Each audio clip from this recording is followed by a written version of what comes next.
Welcome to our channel మన Telugu daily serials. గుండె నిండా గుడిగంటల సీరియల్లో బాలు ఒక పెద్దాయనకు సాయం చేస్తాడు. అతడ్ని బాధపెట్టే రౌడీలను కొట్టి పంపేస్తాడు బాలు.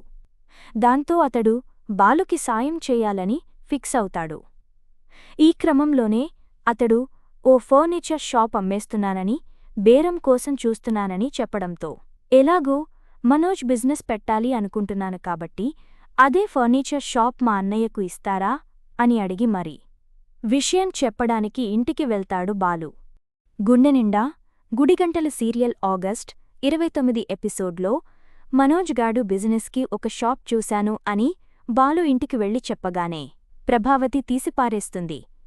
ఏ పూల కొట్టో, కార్ల మెకానిక్ కొట్టో చూసి ఉంటాడు అని వెటకారం చేస్తుంది.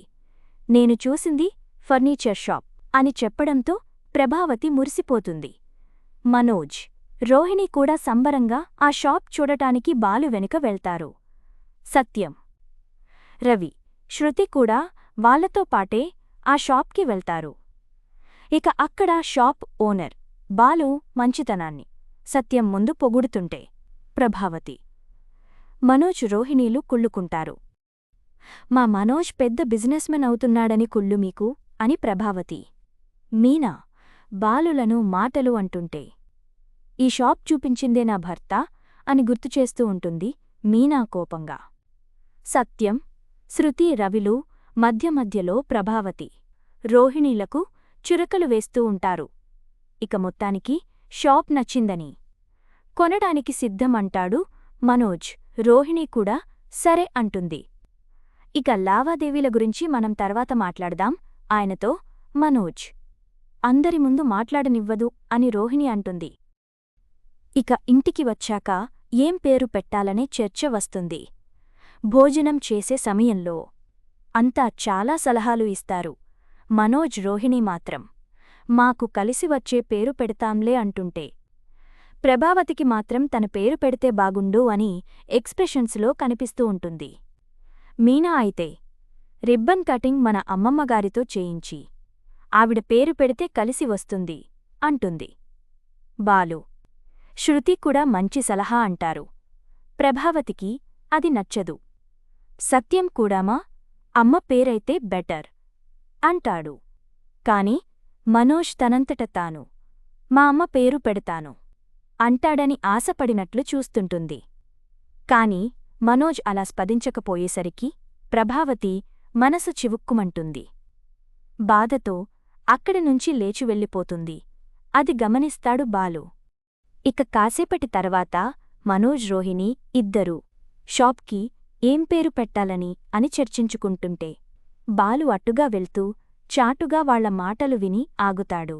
షాప్కి మీ అమ్మ పేరు పడదాం మనోజ్ అని రోహిణి అంటే, వద్దు రోహిణి, నీ షాప్కి మా అమ్మ పేరు పెడితే ఏం జరిగింది లాభం? అమ్ముకోవాల్సి వచ్చింది.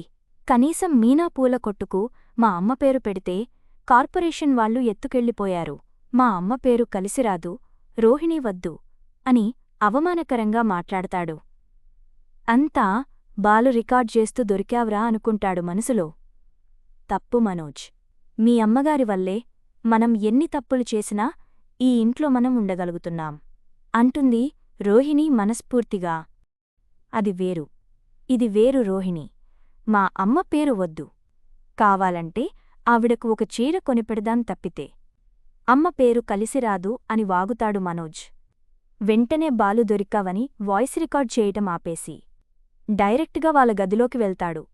అటు బట్టలు ఆరేస్తున్న మీనా బాలు వాళ్ళ గదిలోకి వెళ్లడం చూసి చాటుగా ఆగుతుంది. ఏంటబ్బా విషయం అన్నట్లుగా.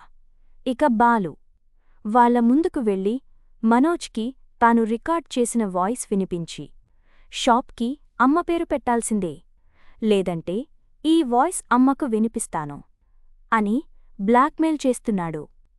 దాంతో చచ్చినట్లు మనోజ్ తల్లి పేరే పెడతాడు కాబోలు.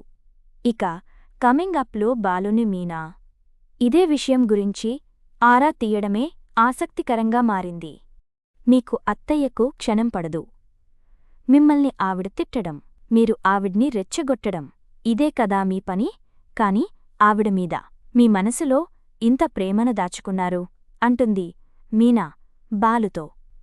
దాంతో బాలు కళ్ళ నిండా నీళ్లతో అమ్మ చేత్తో అన్నం తినాలని ఆశగా ఉంటుంది. కాని అనుకున్నవన్నీ జరగవు కదా. అప్పుడప్పుడు నన్ను శత్రువుగా చూస్తుంది. అంతమాత్రాన ఆమె నాకు అమ్మ కాకుండా పోతుందా? నన్ను దగ్గరకు తీసుకుని గుండెలకు హత్తుకోకుండా ఉంటుందా అని ఆశతోనే ఎదురుచూస్తున్నా మీనా అంటాడు ఎమోషనల్గా. మొత్తానికి ఆ షాప్కి ప్రభావతి పేరు పెట్టడానికి కారణం మన బాలునే. ఆ విషయం ప్రభావతికి తెలియక ఇక మామూలు బిల్డప్లు ఇవ్వదు కాబోలు రేపటినుంచి. మరిన్ని వివరాలు తరువాయి భాగంలో చూద్దాం.